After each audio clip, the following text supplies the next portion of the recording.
Yup, you are live now. Okay. So hi everyone. My name is Aditya Pratap Singh.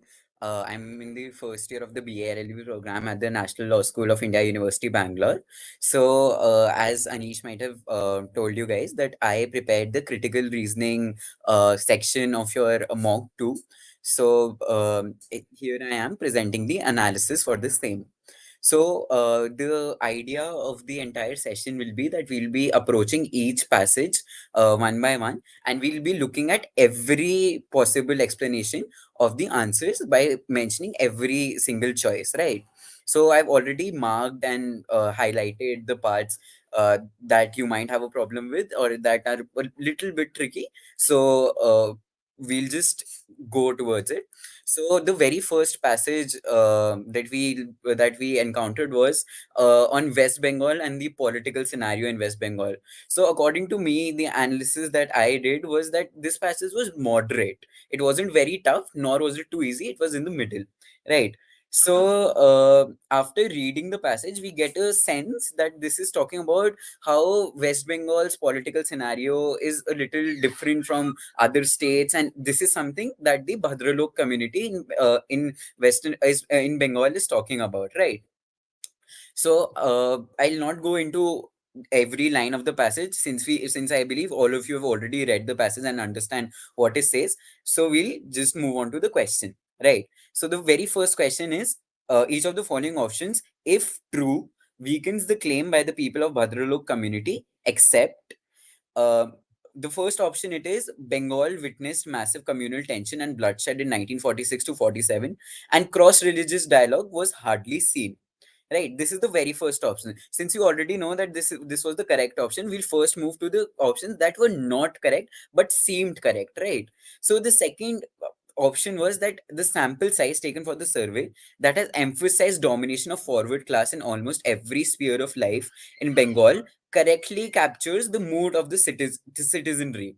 Now, after getting a sense of the entire passage, what it talks about, and it talks about how in the in the second paragraph, it talks about taking everyone together and making an equal playing field. Here, the statement talks about domination of forward class. So, does it actually make sense? Is it logically correct? And when you understand that the entire passage talks about equal level playing field and secular, as you can see here, and things that create an equal field, domination of overclad is not the logically correct answer here, right? Now we move on to the second option that talks about, unlike the past trajectory, leftists now play on the religion ground as well. This is exactly against what the author is saying, right? The author has talked about the fall of the arrogant left establishment, but here they're saying that the left has again risen. So it's against the author, right? The third statement is the state legislators use discourse that is not significantly different from that used by legislators in other states. Now, the question itself talks about what is that the Bhadralok community claims and how can it be weakened. So this is exactly against it, right? This is clearly not significantly different, tells us that this is clearly against it.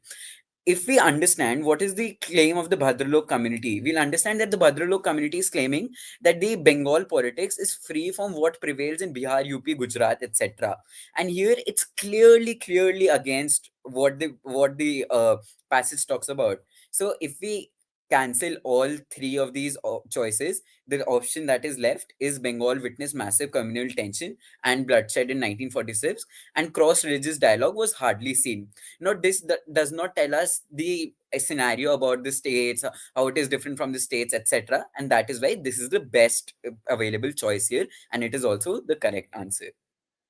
Moving on to the second question, which is which of the following correctly aligns with this statement, even though every in Bengal's everyday politics. I've highlighted this area. It is the same very same passage. So to understand what this line talks about, it talks about that even though they talk about ideals of Vivekanand, Tagore, and Bose, which are very novel, very pure ideas, they do not implement it, right? This is basically the understanding what we get, right?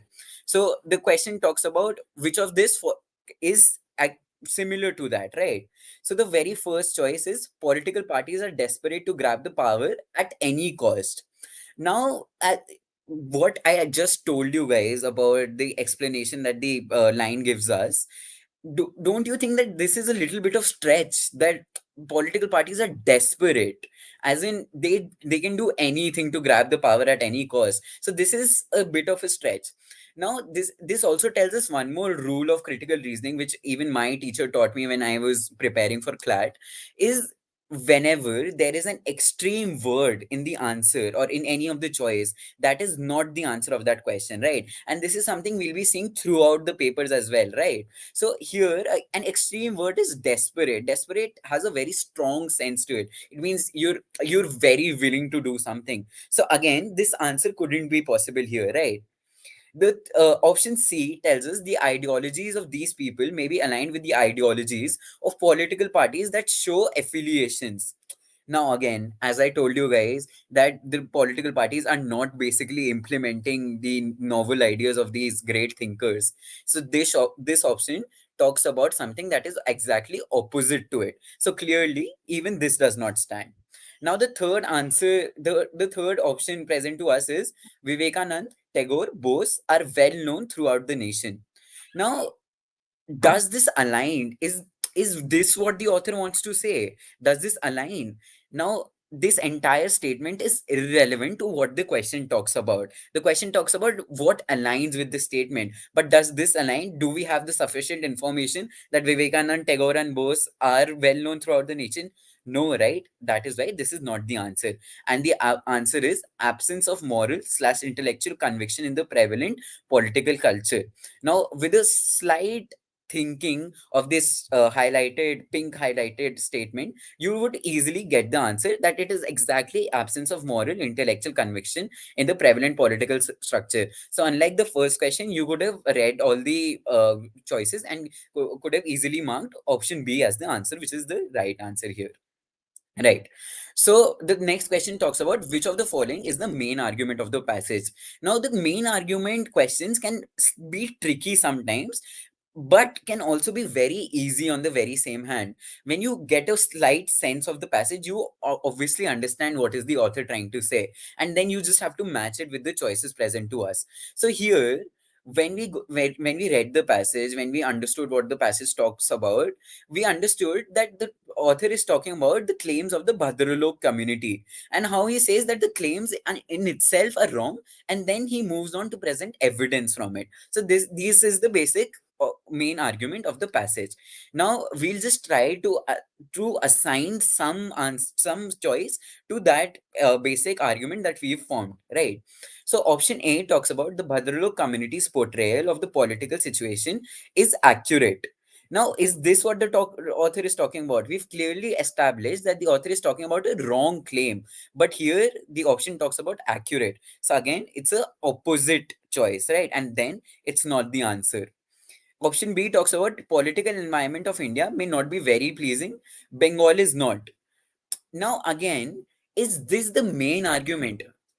I am hoping that you understand what a main argument is. A main argument is something that is consistent in the entire passage. So, in the passage, an author can make different types of different arguments, but he'll stick to one main thing.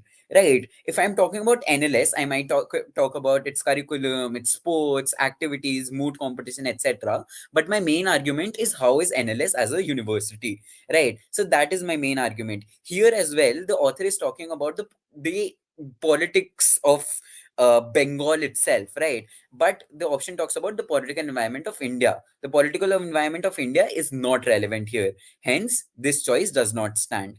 Right. Option C talks about contrary to the position advanced by Bhadralok community people, situation in Bengal is not unlike that found in other parts of the country.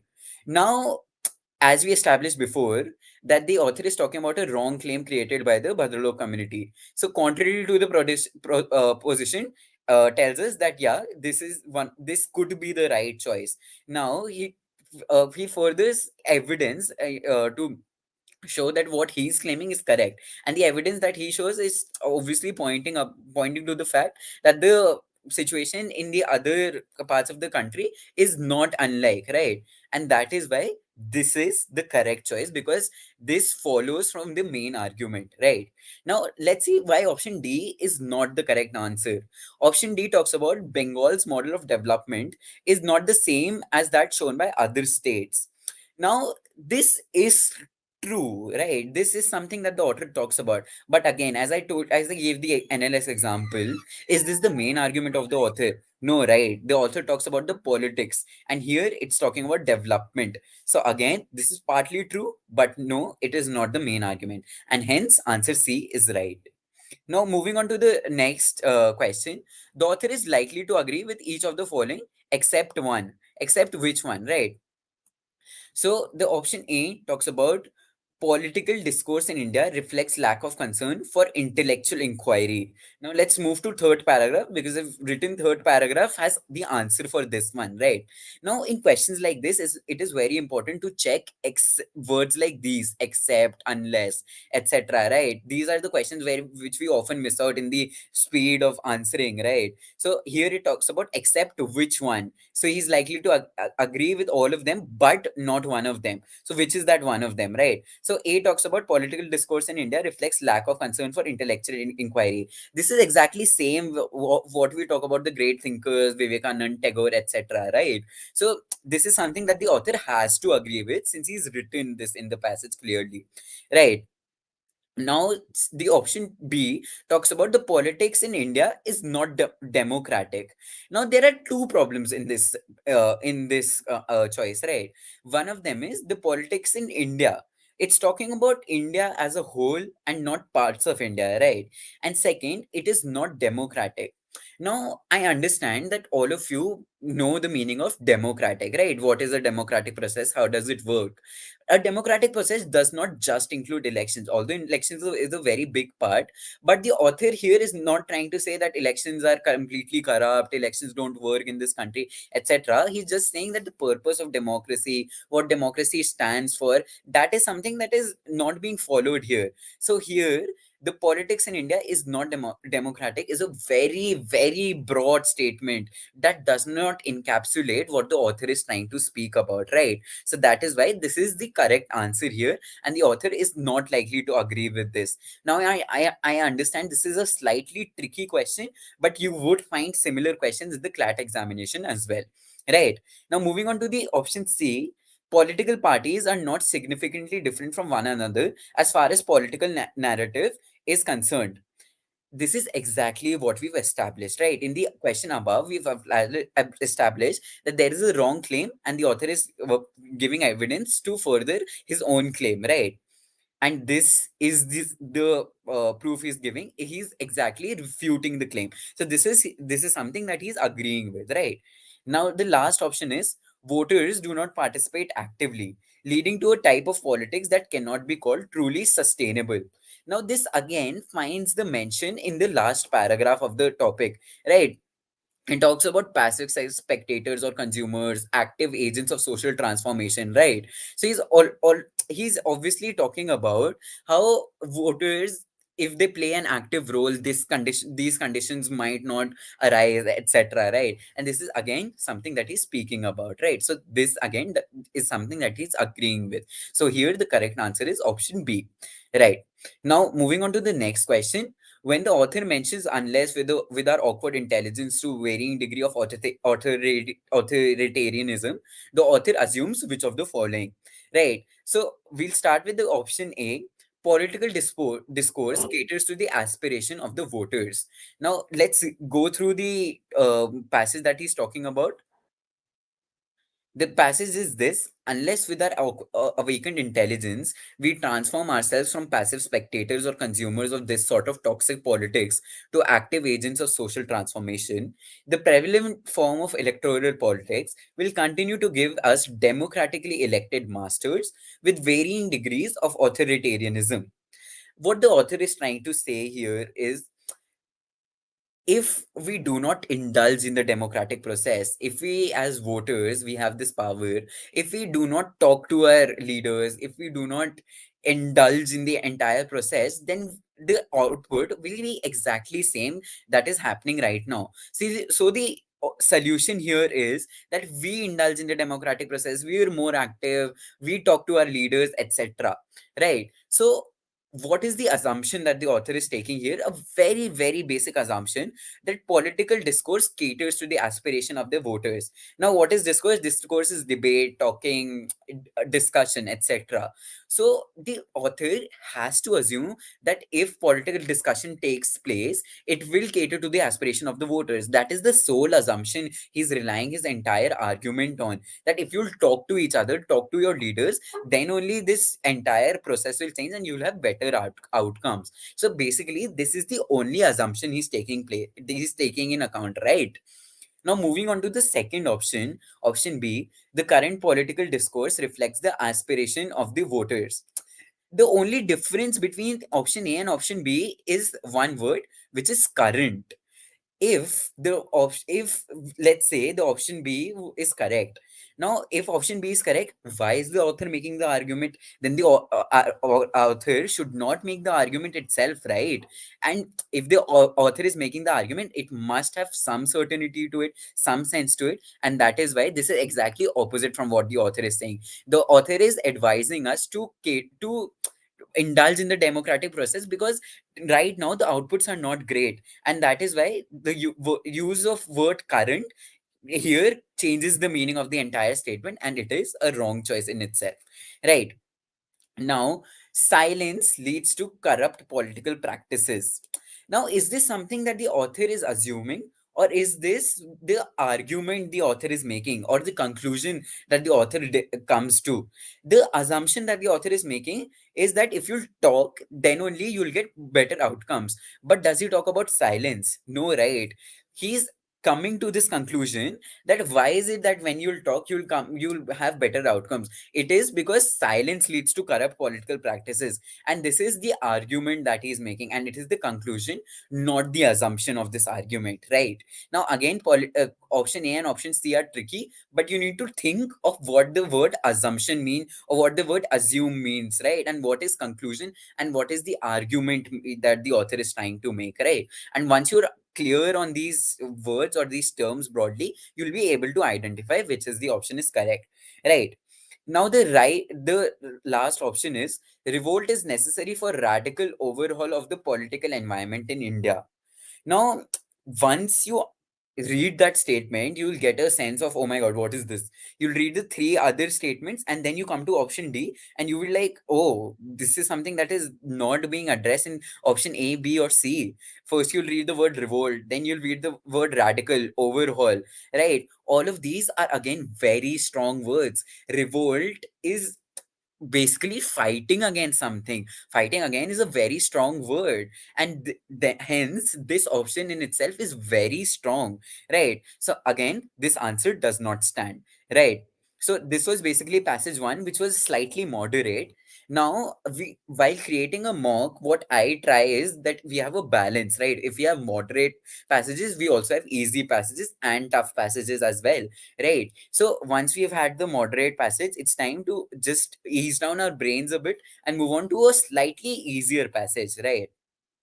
What does this passage talk about? This passage talks about spendings, right? How does the ministry spend? What does the ministry spend on? How does it spend more? Should it spend more on states? Should it not spend on states, etc.? It is a slightly small passage that gives you a broad sense of what the passage is talking about as soon as you read the passage, right? Now, moving on to the first question itself, which of the following is the author's main purpose of writing this passage, right? So the first option is to highlight the problem of inappropriate and unfair distribution of funds by the government.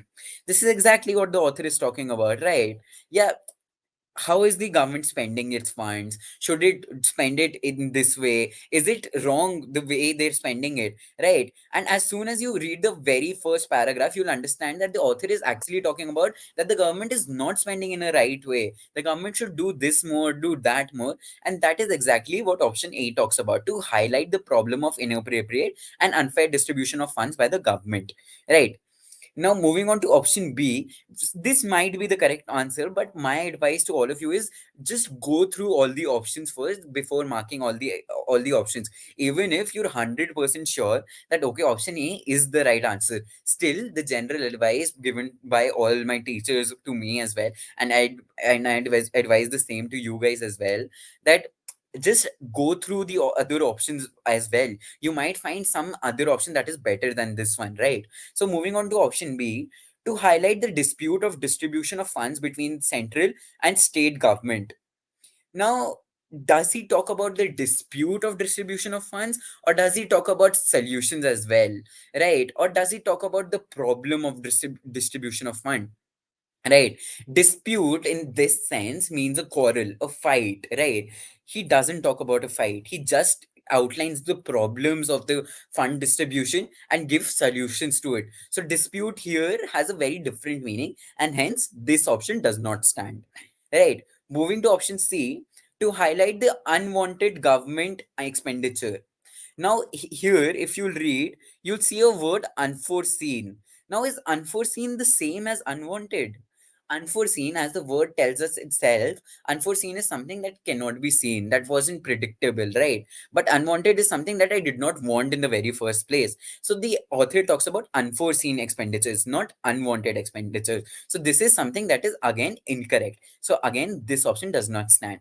Now, moving to option D, to appreciate the efforts of the government. After reading the passage, you'd understand that no, the author is not appreciating the efforts. The author is instead saying that no, these efforts are not done. You need to you need to divide the funds in this way, spend in this way, right? So he's not appreciating, he's rather telling the problems of the entire model. So moving back to option A, which was encapsulating what the author is talking about, we'll mark this, and this is again the correct option, right? Moving on to the next question, which of the following is not an inference made from the above passage? Again, just read what is the question talking about. Is it talking about not, or is it not talking about the word in a negative sense, right? It could be the question could be which of the following is an inference, right? So it is very important to read the question closely as well, right? So, what is not an inference that the author is making here, right? Option A talks about appropriate allocation of funds between central and state governments will be fruitful for the economy and the people as well. What is the author trying to do here? He's trying to outline the problems and give suggestions, and this is exactly what option A tells us. The option A tells us that the appropriate allocation of funds will be fruitful for the economy and the people as well. So the option tells us that the funds are not being allocated properly right now. In case they'll be allocated properly, it will be fruitful to everyone, and that is one of the main arguments of the passage. So again, this is not, this is this is exactly an inference and not an answer, right? Moving to option B, bringing petrol fuels under GST will not enlarge divisible pools for the states, right? Now, a general advice here would be when you find fact based choices, right? Petrol, fuel, GST, you'd since you've read the passage, it will click in your mind, oh, this is something that I've read. So you'll go to the passage and you'll find where is petrol fuels mentioned. So, since I've underlined, petrol fuels is here. This is the time to enlarge the divisible pools for states by bringing petrol fuels under GST. This is something that is exactly written in the answer. So, right. So again, this is an inference on its own, right? And hence, this is not an inference on its own, because it talks about in the negative sense. What the author is talking about is in a positive sense, and here by using the word not, it has negated the entire statement. So again, this is the right answer for now. But again, we'll move to option C and D and see if they might be correct as well. So moving to option C, government should adhere to their responsibilities by using their own resources.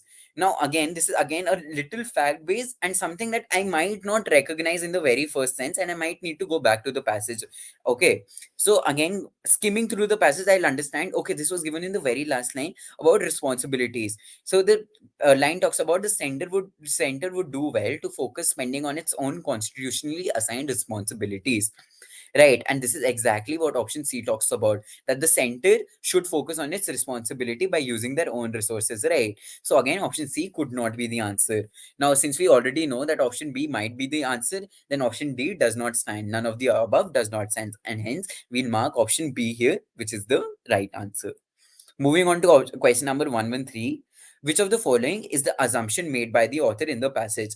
Right. Again, this talk about what is the author assuming, right? Before writing the passage and the argument, what is it that the author might have assumed that, okay, this is happening in the country, or this is the global scenario, or whatever, in whatever context the author is writing the passage, right? So we'll move on to option A.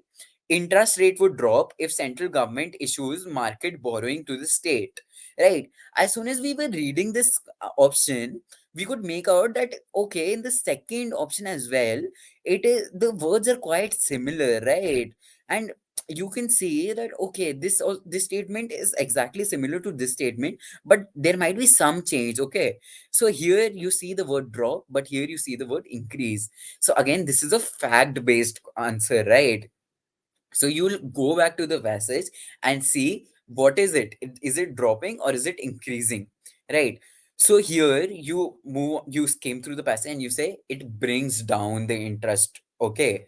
So since you already know that it's bringing down, it's reducing, you move on back to the question and you see, okay, this would drop. And it's a very easy question. It's brownie points sort of. CLAT has these kind of questions where you just have to read the passage one and you'll understand what the passage is talking about, and you'll just mark the answer as soon as possible, right?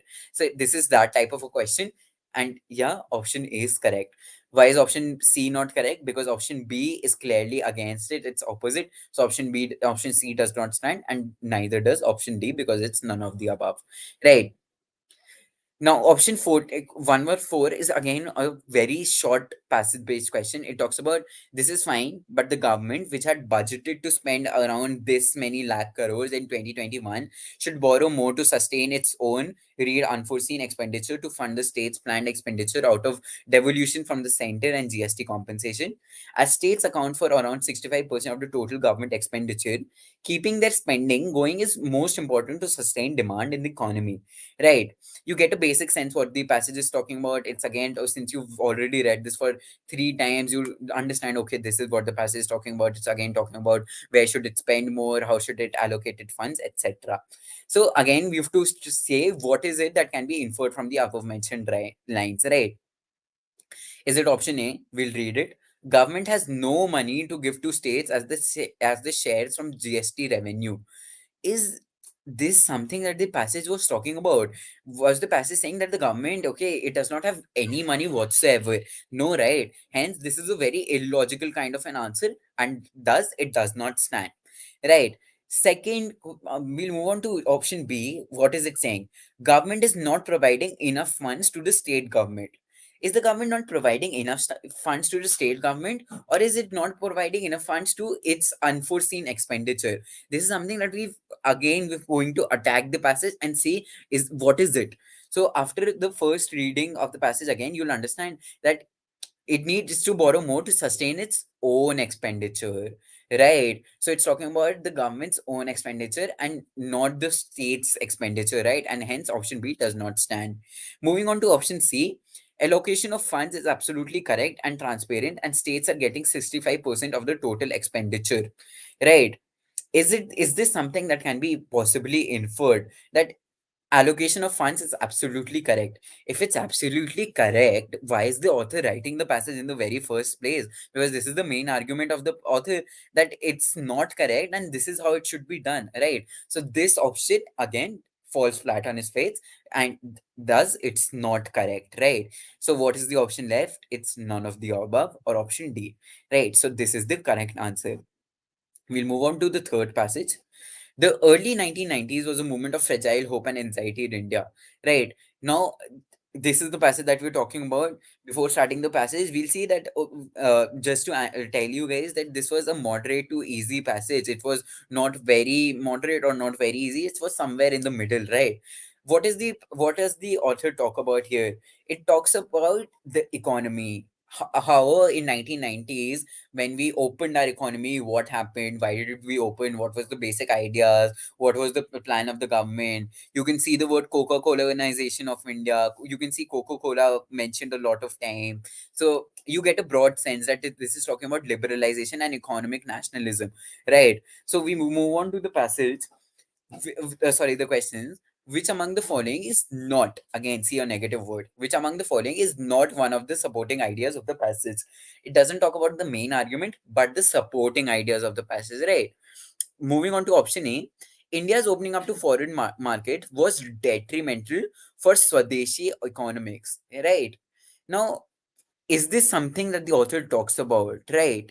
And is this something that the author clearly mentions? And once you read the passage, you'll see that no, the author does not clearly mention it, but this is something he's hinting at, right? That this opening up to foreign market was actually detrimental for Swadeshi economics, right? You'll understand if you don't even go through the passage and you read the word Swadeshi. Swadeshi means swa plus desh, which means my own country, right?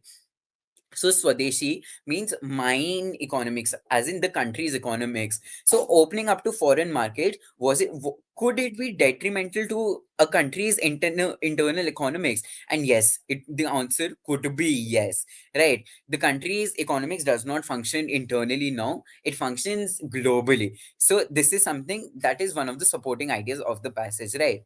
Moving on to option B, Coca-Cola went on to become a major corporate of India in the 1990s after being banned by it. After being banned by it, right? Does the author talk about Coca-Cola being banned? We'll check. Yes, he talks about Coca-Cola being banned in 1977. What does he say about 1990s? He say by the 1990s, Coca-Cola was not only back in the newly liberalized India, it bought the Indian brand, etc., etc., etc. Right. So Coca-Cola went on to become a major corporate in the of India in the 1990s after being banned by it. So first, the author does not talk about what exactly happened. He gives a hint that okay, this happened. They came out as not only back in the newly liberalized market, right? He talks about what happened before, right?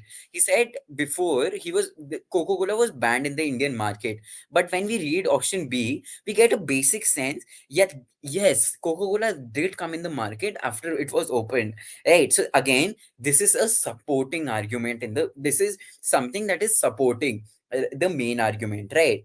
We move on to option C. The economic liberalization and opening up of markets in India in the 1990s achieved its goal. Is this one of the supporting arguments of the passage?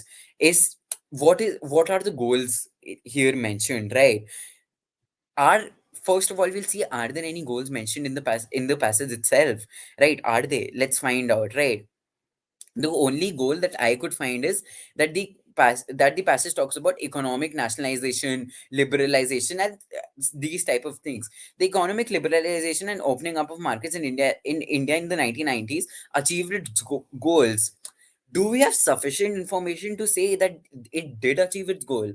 Right? No, right? It just talks about how did the entire process take place, and thus option C is not a supporting argument since we do not have relevant information on the same. Okay, so now that we think that option C might be the correct option, we move on to option D, which says none of the above. So we just take option C, which is the correct answer here. Right. Now we move on to the next question. Which among the following can be inferred from the passage? Option A talks about the promise of high economic growth and free markets during the economic liberalization was a well-intended move.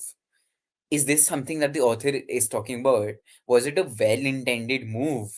What is a well-intended move? Intended is taken from the word intent. Intent is something that you want to do. So did the government have a good intention in their mind while talking about the promise of high economic growth and free markets during the liberalization process? If they had a good intention in their mind, according to the author, then Swadeshi economics, which was a very strong point of view then, it wouldn't have been, gone away completely. So if Swadeshi economics was totally destroyed, then it wasn't a well intended move at last, right? So again, this is something that cannot be inferred, right? And hence it is a wrong choice. Option B talks about Coca-Cola was able to bounce back in India after ban by exploiting India's Swadeshi national economic nationalism. While solving this question, the question right above it, we were able to get to this conclusion that yeah, Coca-Cola did come back into the market. So even if you do not read the passage, you can clearly tick to this answer because this is something that you already read twice, right? So you know this is correct, right? Still, we'll move on to option C and D. C says Indian economic policy was aligned with India's post-independence legacy of anti-colonial economic nationalism. Now, post-independence legacy of India's economic policy talks about liberalization here in the passage. Now, was it a legacy of anti-colonial economic nationalism? What is the legacy that the author is hinting here? It's Swadeshi economics and not liberalization, right? And that is why this is not an inference, right? Now, we'll see what is option D a correct answer. Option B is a correct answer that we've recognized, but is option C a correct answer? No. Hence, option B here is the only correct answer. Move on to option 117. Which among the following is the central theme of the passage, right? The first option here is India's economic policy of 1990s, a dream come true. Did we ever encounter a word dream?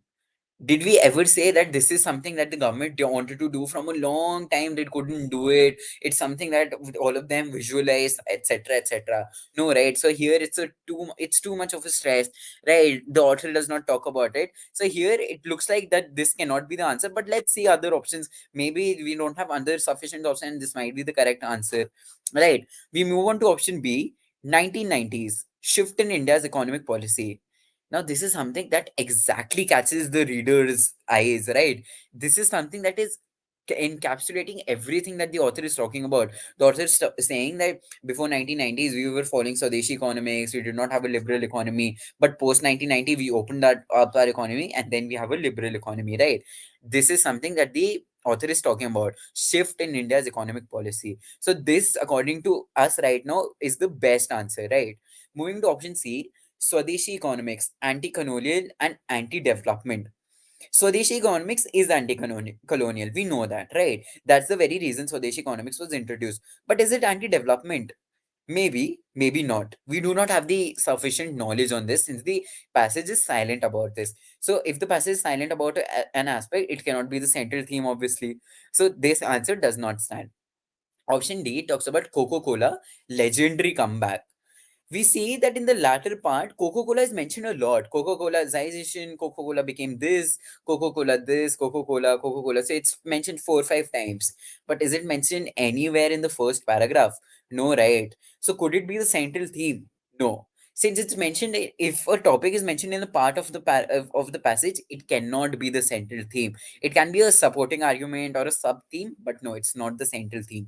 Hence, the correct answer here would be option A, that is in option B, that is 1990s shifted India's economic policy, right?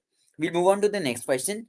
Which among the following cannot be inferred about Swadeshi economics? Again, it's a negative word, cannot be inferred. It prioritized Indian goods over foreign ones. This is something that, yeah, even if you haven't read the passage or you get a broad sense of the passage, this is something that you can understand. Yeah, that, yeah, Swadeshi is that only, that prioritizing Indian goods, prioritizing India, right? So this is something that can be inferred, right? Idea 2 talks about this idea was propagated by India's freedom fighter. This is something that requires extra knowledge. And is extra knowledge allowed in CLAT paper? No, right? This passage does not talk about India's freedom fighters, plans, ideas. So we don't know what's this propagated by India's freedom fighters, what is propagated by British colonizers. We don't know. Since the passage does not talk about it, so then it is an invalid assumption. Idea 3 talks about it is better than the new economic policy of 1990s. Again, when reading idea 3, you'll see that option 4 also talks about similar, but it talks about worse. Is it better? Is it worse? Now, this is something that most of the aspirants mark wrong, right? What they sense, okay, if there are these are two opposite words, one of them has to be correct, but that is not the case always, right? Maybe both of them are wrong, right? So is it better than the economic policy? Is it worse? Again, the passage is silent about it. The passage does not talk about how is it better, is it worse, what were its effect, right? The passage just talks about this happened. So again, it's an invalid assumption. So the only assumption the only assumption that stands, it's assumption one. It prioritizes Indian good over foreign goods, and the three wrong ones are 2, 3, and 4, and hence you just mark the answers here. Now, very valid technique to do this as well is, you saw option one, you say that okay, this can be inferred, right? So you clearly strike down option B. You see option two, okay, this cannot be inferred, you keep option C, D, right, and A.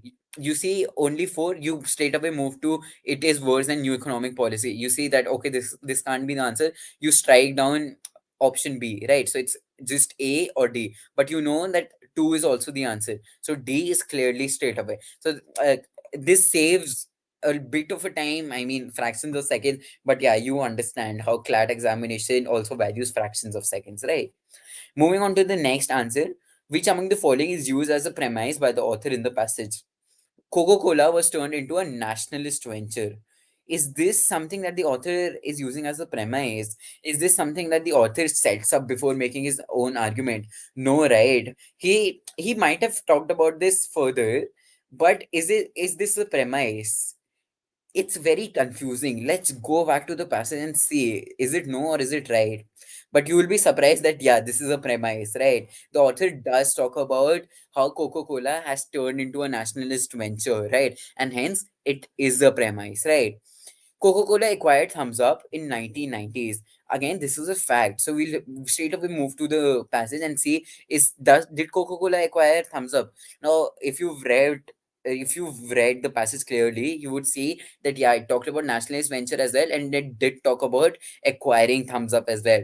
So hence, both of the options are correct. And if both of the options are correct, then option C stands, which is both A and B, and not option D, which talks about neither A nor B. Right. So this was a fairly moderate to easy passage. Now we'll move on to another moderate passage, right, which talks about again politics and West and West Bengal, right? So what does it talk about here? Let's see. It talks about education. We read the first line: politics in India believes that power is equal to mastery in every sphere. It does not give us a very broad sense. But then we talk about education, right? Education, for example, is firmly in the hands, irrespective of experience of their academia, right? So we understand it talks about politics and education, right?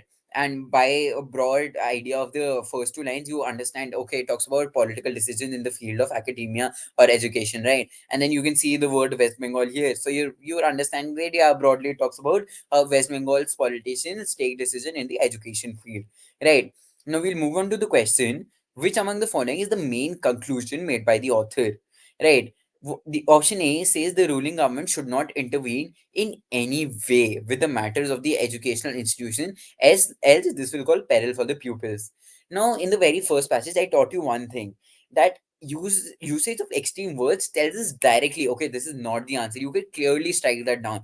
In any way, in any way, here is a very, very strong word. It talks about whatever the situation may be, ruling government should not intervene. So this is a very strong statement and it's an extreme option. So we'll clearly strike this down.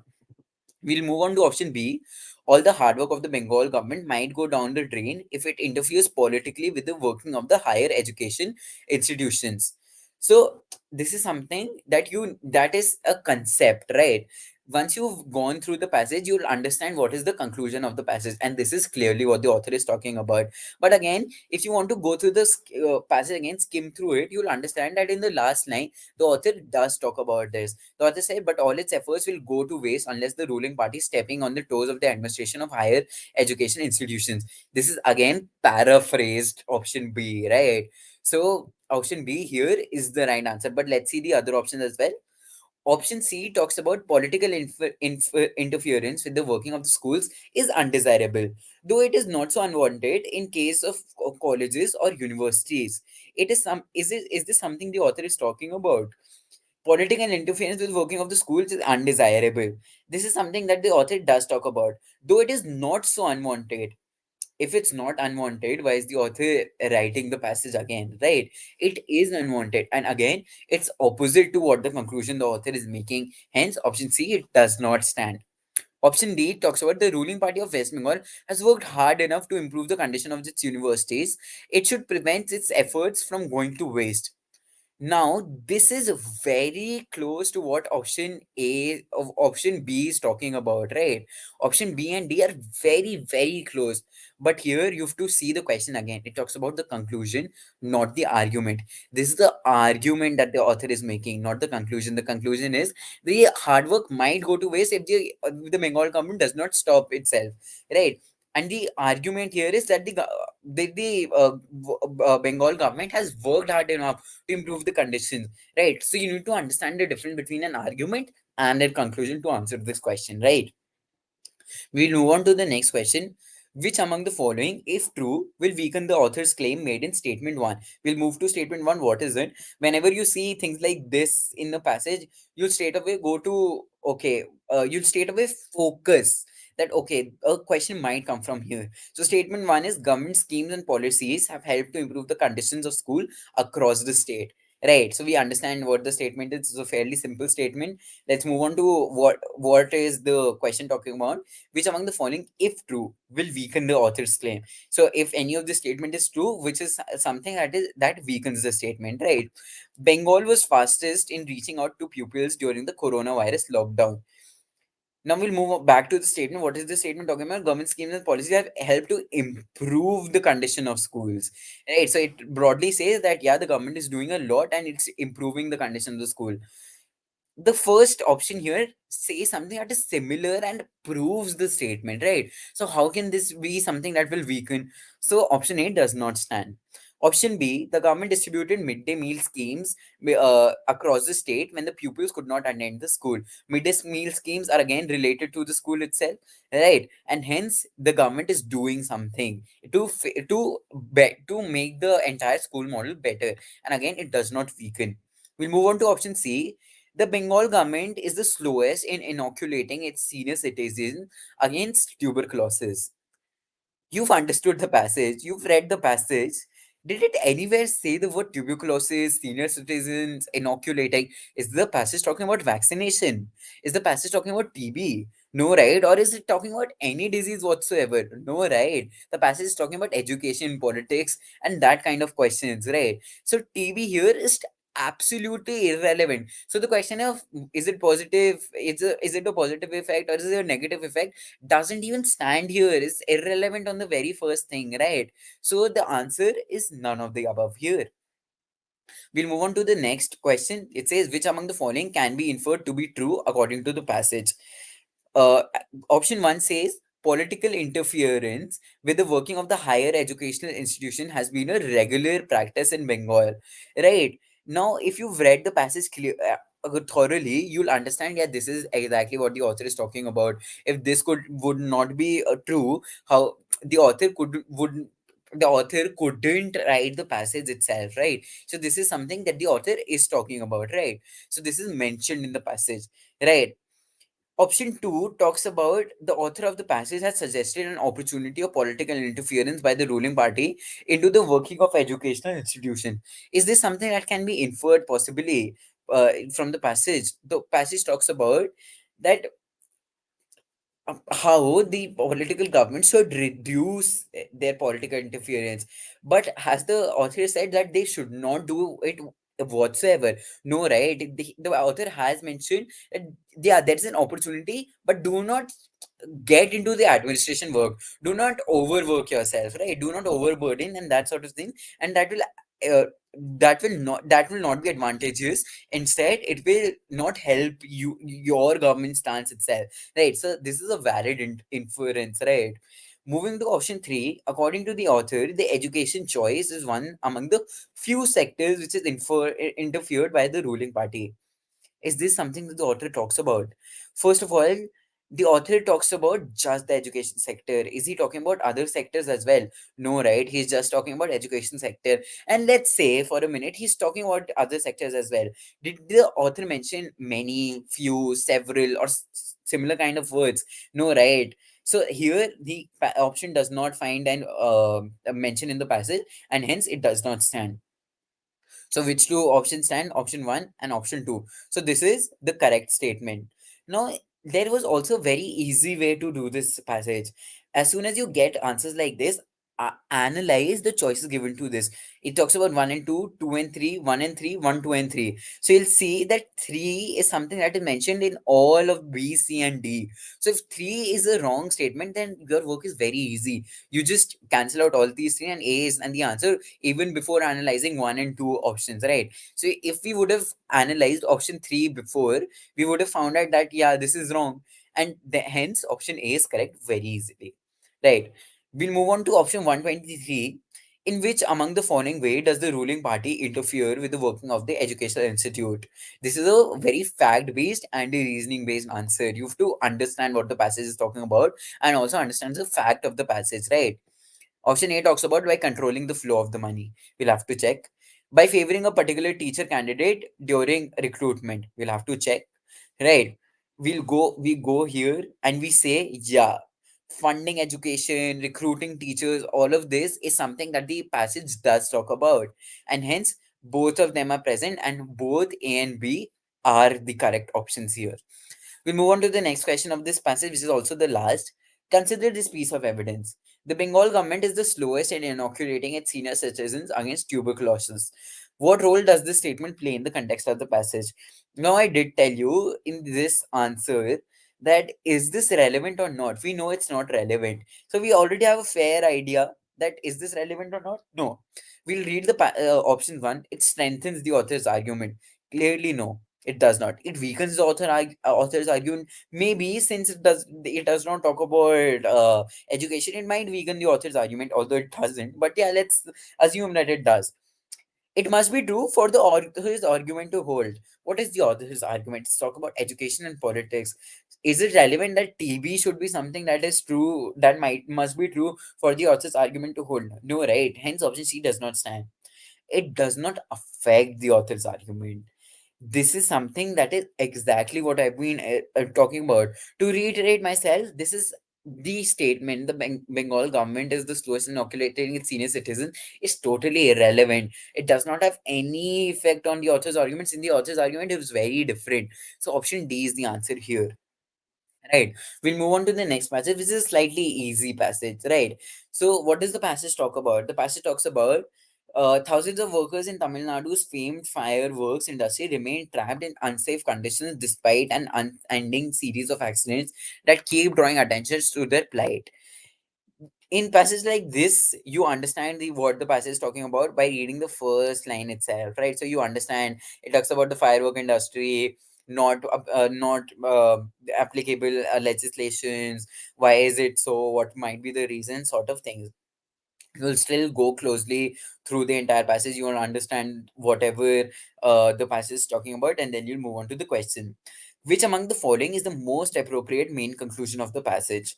Option A: the incidents at the firework industry is a grim reminder of the attitude of the state government and administrations towards the workers of the industry. Now, reading it on the very first thing, you will understand, yeah, oh, this might be the right answer. This is exactly what the author is talking about. Let me take this for now. So, yeah, you'll take this for now, but is it the right answer? We'll only know if we go through B, C, and D. What is B talking about? Untrained workers and piece rate system are two of the main reasons for the accidents at firework industry in Tamil Nadu. This is something that the author does talk about. So okay, this might also be the right answer. But is it the main conclusion of the passage? No. It is one of the evidence given in the passage, one of the arguments made in the passage. And thus it is part of the conclusion, not the main conclusion itself. Option C talks about the death of 20 workers at an accident in the fireworks industry was unfortunate and unpredictable. The culprits must be prosecuted. This is a very ethical kind of statement. Unfortunate, unpredictable, the culprits must be prosecuted. Hence, it's very irrelevant. The conclusion here is talking about broad steps. What is it? What is happening? Strong steps being to be taken, etc. This is a very ethical, soft statement, and thus it's irrelevant. Now, the only options left are option A and D. Since you already know option A relates to the passage, we'll mark it, and option D does not stand. Moving on to the next question. What does the author suggest in the passage? Choice 1. The training offered to the workers at the Petroleum and Explosive Industry Organization is enough to prevent accidents. Is this something that the author talks about? Let's see. He talks about while the Petroleum and Explosive Safety Organizations offers training. So he clearly say that that they do offer training. ठीक है? So as soon as he mentions says whatever this, we know that the training offered to the working experience is enough to prevent accident. Is this something that the author mentioned? No, he did not talk about if it's enough or not. He did mention though that these people also need skills. So is it enough? Clearly not. So we know that this is not the answer, right? Then we know short-term action by the administration has not proved fruitful to prevent the accidents. So if you've read the passage, it'll say click that okay, short-term is something that I've read in the passage, right? So you'll go back, you'll read, oh, here it is, here short-term is mentioned. You'll read the line again and you'll understand, yeah, this is something that is given in the passage, right? So this is something that the author does suggest, right? Now, moving to choice three, the parliament has shown a lackadaisical approach towards ensuring safety of workers at firework factories in Tamil Nadu. Now, is this something that the author does talk about or suggest slightly? You'll again understand, yeah, okay, parliament was something that the author did talk about. Now, reading this line, you'll understand, yeah, they did seem not very interested, a lackadaisical approach. And thus, option three also is correct. And you'll see option two and three are correct. You see which option talks about that. Again, you'll mark option two and three. But again, using the approach that I taught you before, you would analyze the answers first. You'll see A, C, and D, all three of them have option one in common. So you'll see what does one talk about. Is it relevant? Is it not relevant? You'll see it's not relevant. You cancel out option A, C, D. You'll refer B. B is the right answer here. Right. Moving to question 127, the passage does not, a negative word, the passage does not answer which among the following questions. What are the factors responsible for the incidents in Tamil Nadu? What kind of response is expected from the stakeholders? If you have a slight reading, not even a deep reading, you'll understand that okay, para 1 is something that does talk about what were the factors, and para 2 is something that does talk about the solutions. So you'll very clearly take both of the answers, right? So both A and B could not be the answer here. So since both of them are answered, so option D is correct here, right? Moving on to option 120, sorry, question 128, which among the following is used as a premise by the author, right? A. Subleasing leads to conversion of every shed in a manufacturing unit into a factory it's in itself. Now, for a person like me, myself, I might not understand that what is subleasing. Okay, I don't get what subleasing is, but in questions like these, you might find the mention of a similar statement in the passage. So you'll go back to the passage and you'll read the passage. So here, the author does talk about subleasing, right?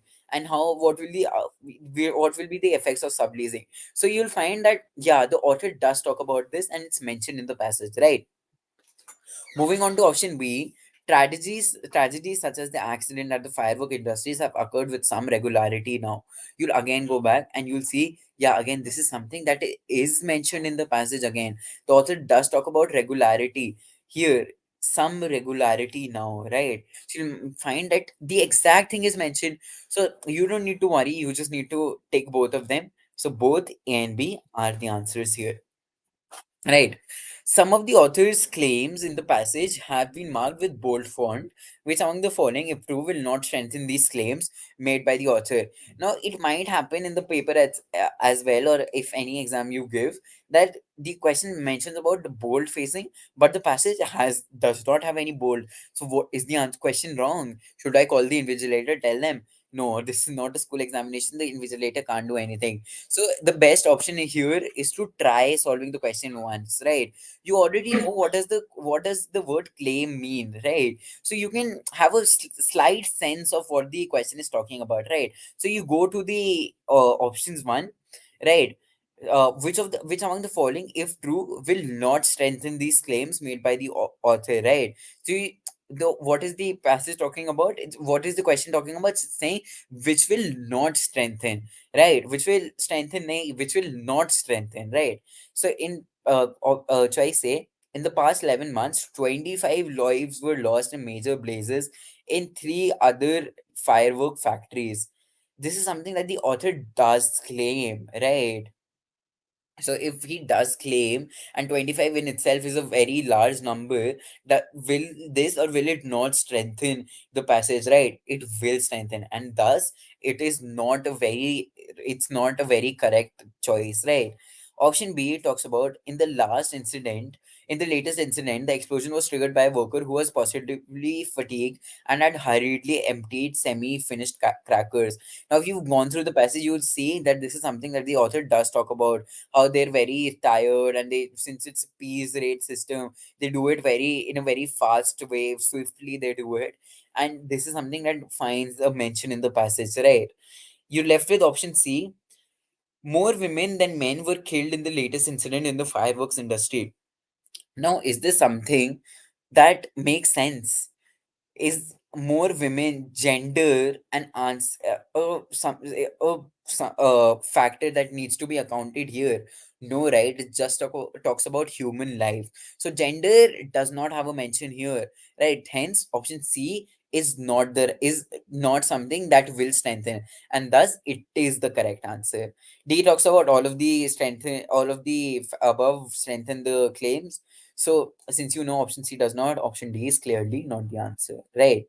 Here we have a slight, small, different passage, which is, in my approach, a little bit hard. It was a tricky one, to say the least, right? So, it gives us a statement given by the Prime Minister. Even though India, uh, even though India was an agrarian economy, it imported this sorts of crores worth edible oils. We can stop this, but we need policies to make this happen. This money can go to farmers. There are many products that farmers can grow for the nation as well for exports. For this, it is important that all states need to plan their agro-climatic regional policy strategy and help farmers as per that. Even during Corona, agri exports have increased, but the prospects are a lot more. Which among the following can be inferred from the Prime Minister's statement? Option A, agriculture produce and exports from Indian farmers have reached a plateau. A plateau, if for those of you who do not know what plateau is, it's basically a table-like structure. You have a increase here, then you have flat surface, and then you have a decrease. That is a plateau. So what does the author mean what does the question setter mean when he says that it has reached a plateau? It means that there was a sudden increase and now it's a straight line, right? But does the passage talk about this? No, right? Then hence it is not the right answer. Option B talks about agroclimatic regional policy strategy is an obligation to help farmers grow their agriculture produce. Is it an obligation? Right. First question is this. Second, is it something that will grow, that help farmers grow their agriculture produce, or is it something that will stop the imports, right? It's not an obligation, and thus it is a very big stretch, and option B is not the right answer here. Option C talks about an agrarian economy cannot sustain itself without importing large amounts of edible oil. See, this is something that can be inferred from the passage here, right? An agrarian economy can sustain itself.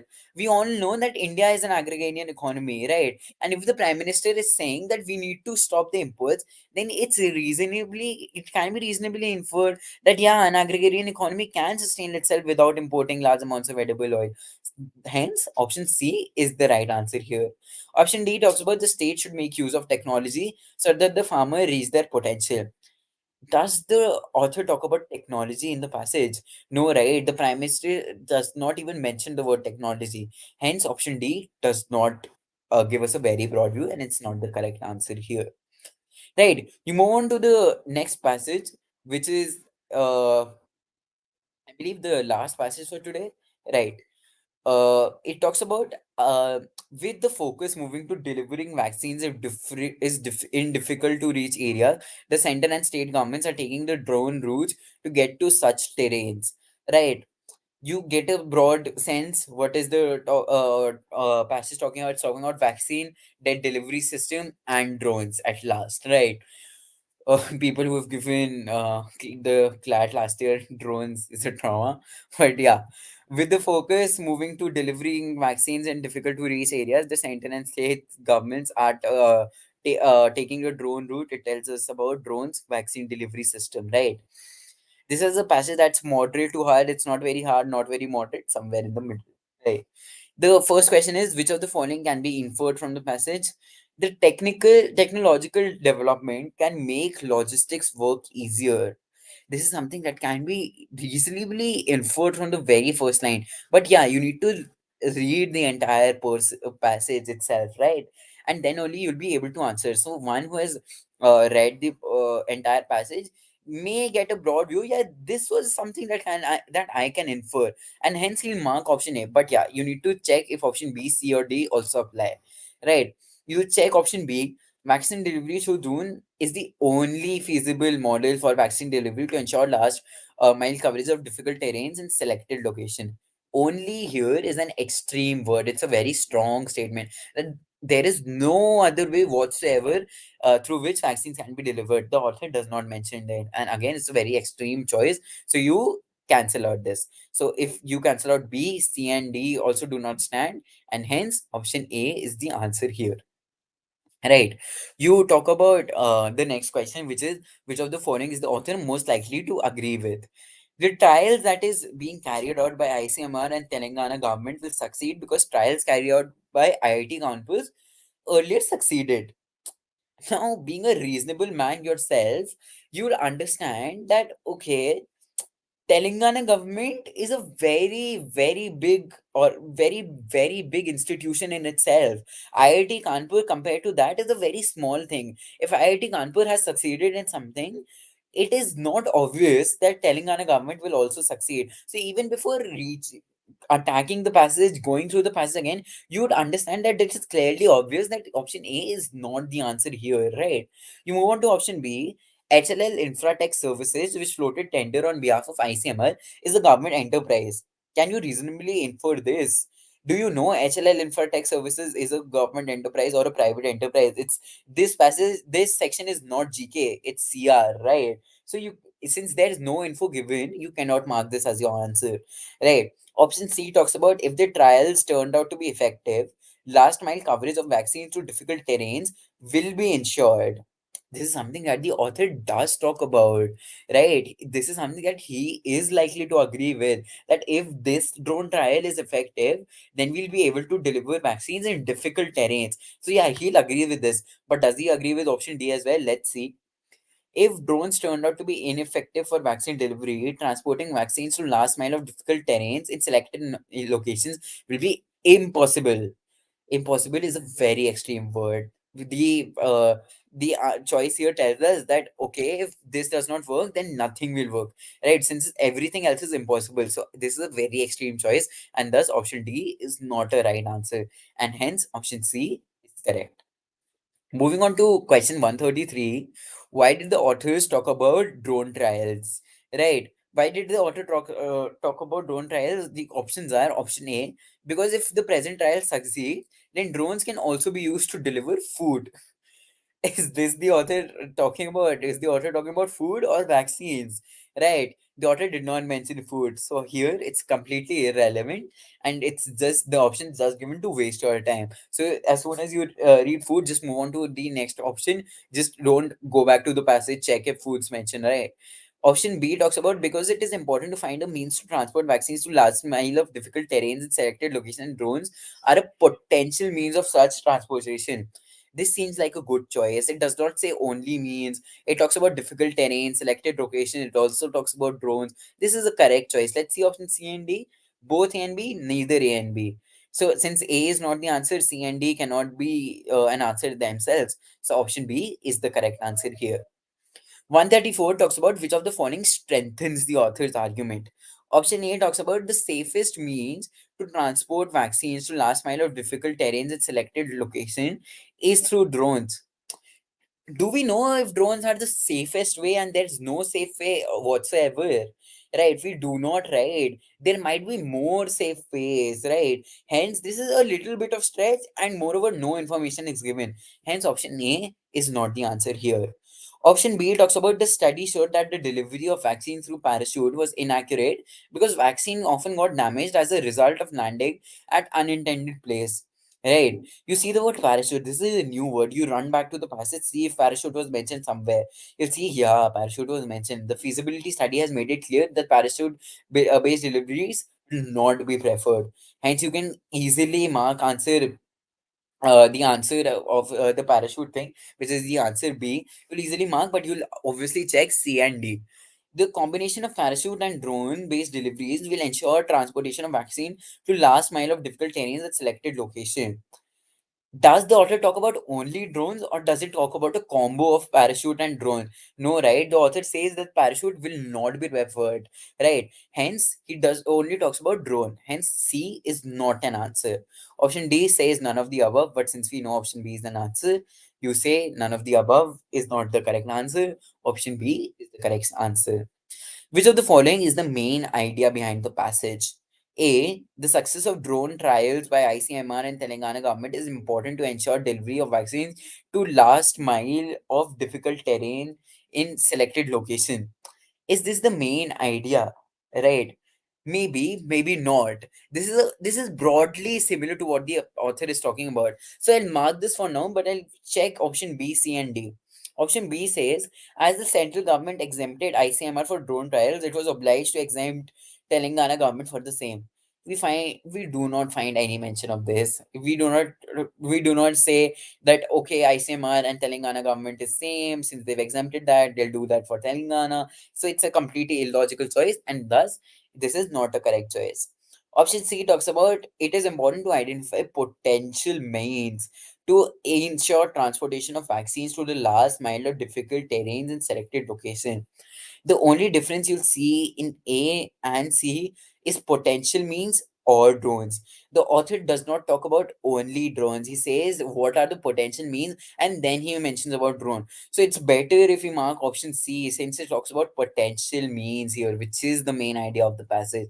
Right. So option C is the correct answer here, and option D is not. Right. Since it's talk about A and B, since A and B both are not correct, option D does not stand here. So that was option C, and that was the last question of our CR section. According to me, the CR section this time was easy to moderate, and to be very honest, what you'll find is that the CR section is moderate in the CLAT passage, the CLAT question itself, right? So yeah, this is something that is always there, that the CR section is possibly very moderate, right? It's not very easy, not very difficult, it's moderate. So this is something that I have tried to encapsulate in this mock CR section. So yeah, I'll check if there are any queries. Just give me 1 minute. If there are none, we'll be done with this.